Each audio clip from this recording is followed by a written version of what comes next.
একটা গাড়ি কিনতে আইছেন, আপনি গাড়ি সম্বন্ধে বুঝেন মিয়া? আপনি একটা কালার জোসা মানুষ হইয়া এই রাঙ্গা কালারের গাড়িটা যে কিনতে লিগে আয় পড়ছেন, আপনার কোন আক্কেল জ্ঞান নাই? ওই মিয়া, আপনি যখন রাত্রে এই গাড়িটা চালাইবেন, মানুষে কি দেখবো?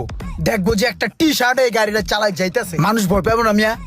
আপনার লিগে 2-4টা মানুষ হার্ট স্ট্রোক করে মারা যেতে পারে মিয়া, বুঝেন নাই? শুনেন, আপনার একটা কথা কই, এই গাড়ির অবস্থা খুবই যখন আমি চালাইতেছি আমি জানি, ঠিক আছে?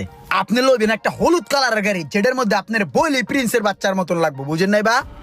শোনেন। ইমরান, হ্যাঁ, ওই যে ভাই কিন্তু গাড়িটা লইবই, বাইরে একটু ভালো করে বুঝাও। হ্যাঁ, ও বুঝাইতেছি বাইরে সুন্দরভাবে বুঝাই দিব, বুঝছেন না ভাই?